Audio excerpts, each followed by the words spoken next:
All right, going to be digging into this engine, so it's all out of the car. Had a couple beers here with my buddy, and we're going to be taking off the belts. This is my first time taking apart an M117 engine completely, and this is the one that seized, so I want to get down to see what the hell happened and why it seized in the first place.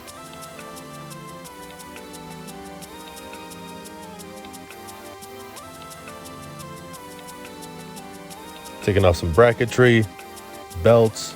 You can see the alternators popped off.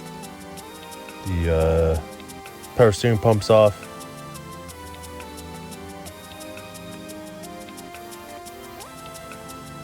Come to realize you can't actually take off the water pump pulley until you take off the crank pulley.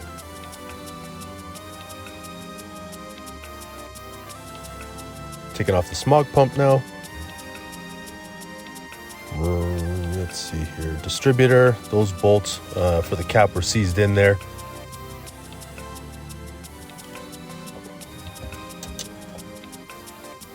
Yep, seized.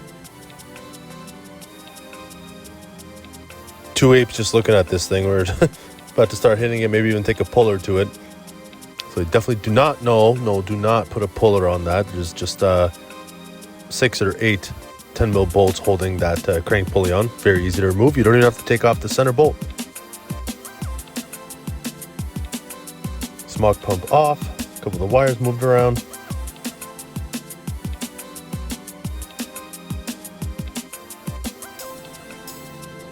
Sitting around, picking the ass. All right, oil filter housing coming off now, so I can get this smog pump bracket off as well. Flex joints come in handy.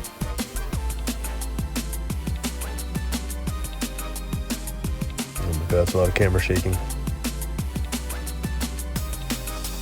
So yeah, still working on the oil filter housing. There's like 4 bolts holding that thing to the block. Got your nice clean oil pan there, ready for a drain.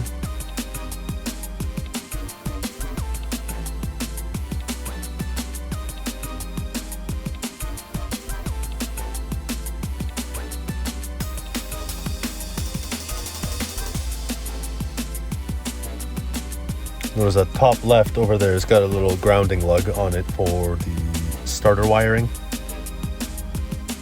Just putting the bolts in so I don't forget where they go. This guy was a little stuck for the oil dipstick tube, so I ended up giving up on it for a while. Pull it off at a later time. Camera ran out of memory, but clearly we could see that water pump is off, so all I did was take off the crank pulley and the water pump comes off after that. Brackets off. Now we're gonna, again, I never remember if this is I think this is the hydraulic pump for the rear leveling. Take off this front cover. You have 3 hidden bolts on the right hand head, and there's 2 bolts on the left hand head that you have to take out.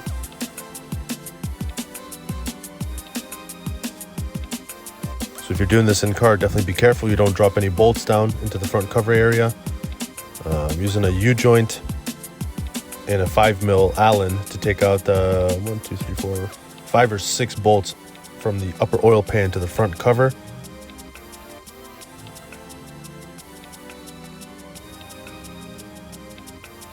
It's just annoying because it's a small little bolt and the small area to work in.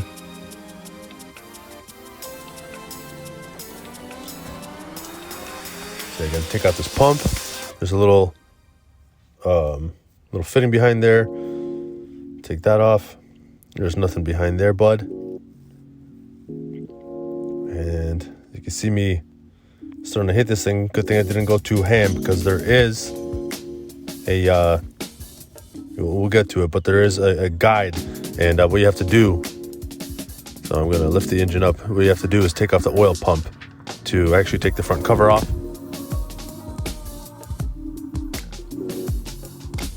Up we go. Alright, I apologize for the shaky engine. Try not to look directly at it if you got epilepsy or something. Anyway, lower oil pump pan off. Also, there's nothing in the lower oil pan, so that's good.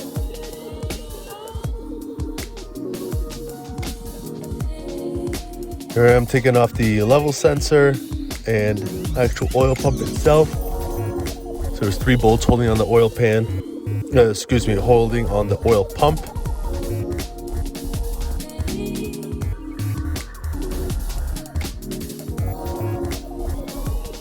And yeah, to get the pump out of there actually. So right there, I thought I found something interesting.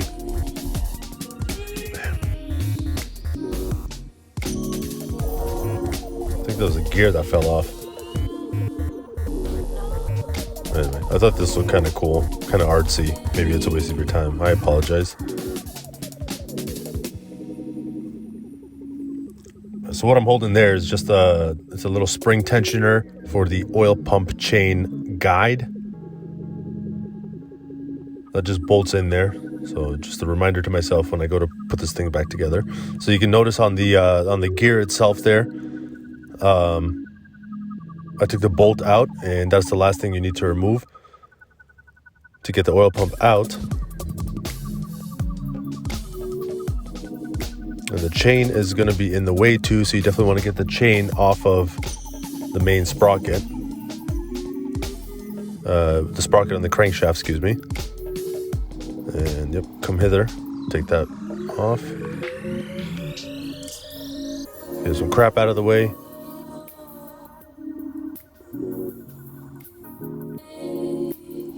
Couple more bolts. You actually don't need to loosen that.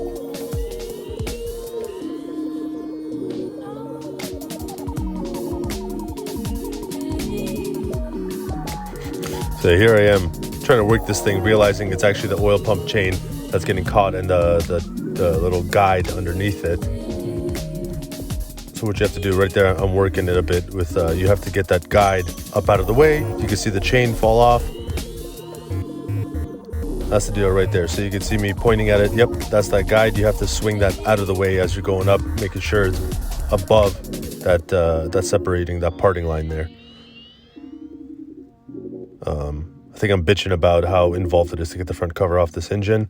Did find one broken guide, but if you notice, the chain looks pretty tight. There's no slack in it, so it looks fairly good. And it is the original chain. That concludes this episode, and tune in for the next one when we start digging deeper into the engine.